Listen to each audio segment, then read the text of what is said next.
አይ ቅማምዬ አዛኝ እኮ ነች የኔ ምትክልሽ።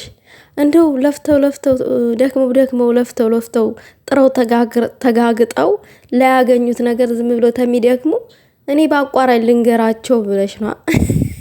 እኔ እናት አዛኟ የምር እንዴ! እንደው ደከመች እኮ ያቺ ሴትዮ ሙዚቃ 10 ጊዜ ትክታክ ላይ ደከመች። ደግሞ ሼር የምታረጉልኝ ለምንድን ነው? ምን ትሰራለች? እኔ እሷ እንደዚህ ብላ ዘፈኔ ብዬ ቪዲዮ ልሰራ ለሷ ቦታ አልሰጣት። አረ ንቅያታለሁ። የኔ አበባ ምትኬለሽ እያለችልኝ ደግሞ እሷ ለጥፌ ቪዲዮ ልስራ እንዴ? እኔ በጣም ነው ያስጠላችኝ ያቺ ዝተት። የምር ነው የምላችሁ የምር እንዴ። ሰላም ውድን የተከበራችሁ የቻናሌ ተከታታዮች ሰላማችሁ ይብዛልኝ። እንግዲህ ቅማማችን የኛ ንግስት የኔ ነው የኔ ስትል መታለች።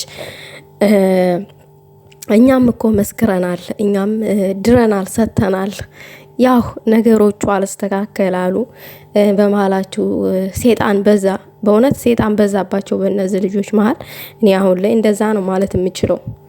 ሴጣን በዛባቸው፣ ሰጣን ተፈታተናቸው ነው ማለት የምችለው አሁን ላይ ማለት ነው። ምክንያቱም የምሬን ነው ብላሽ በቃ የሆነ ብሩኬና ሀይሚ አሁን ደስተኛ ናቸው፣ በቃ አሁን ሰላም ሆነዋል ምናምን ብለን እረፍ ስንል እንደገና ደግሞ የሆነ ነገር ይፈጠራል።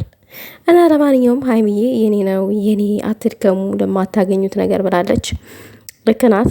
ብዙ ዋጋ የከፈለችለት ነው ሲጀመርም። እና ዛሬ የምትኬልሽ አበባ መስላ መታለች እያንጎራጎረች። አንቺ ብቻ አንጎራጉሬ፣ አንቺ ብቻ የምሬን ነው፣ አንቺ ብቻ ቀበጭ፣ በአንቺ ላይ ሁሉ ነገር ያምራል።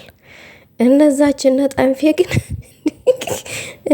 ግን ከአናታችን ላይ ወረዱ። አናታችን ላይ ወጥ እየቀቀላችሁ ነው። ረፉ ብለናል። ረፉ፣ የምር ረፉ። እንዲህ ትክታክ መንደር አስባችሁታል? ውዝ ማለት ጀምራ ምናምን ሼር ታረጋላችሁ። እንዴ ለኔ ምን አባቷ እሷ እንደዚህ ብላ ለብሩክ የዘፈነ ይደልና እንዴ ደግሞ ድፍረቷ ፎቶውን እኮ ለጥፋ እኮ ነው የምጨፍረው። ጉድ እኮ ነው ጉድ። በግድ በቃ ልታንቂው ነው። አልፈልግም እኮ አለ። እንዴ ምን ሆነሽ ነው ሴትዮ? ታረጋዩ። ለማንኛውም እና ግን ሼር አታርጉልኝ የሷን ቪዲዮ። እውነት አልፈልግም ማየት ራሱ። እንዴ እንደዛ አይነት ደፋር ሰው እውነት ለመናገር ያክል እኔም ደፋር በሆነ እዚህ ጋር አታገኙኝ ነበር። ለዛውም እዚህ መዳም ኩሽና ስር መጠመጣራ አታገኙኝም ነበረ። እና ቅማምዬ እኔ ቀበጥ እንደዚህ ነው የሚያምርብሽ። አንቺ ቅብጥብጥ ብለሽ ቅብጥ ስትይ ነው ደስ የሚለው። አዎ በቃ እንደዚህ ነው የሚያምረው። የምን ማልቀስ የምን መጨናነቅ። ፈታ በይ እናቴዋ የኔው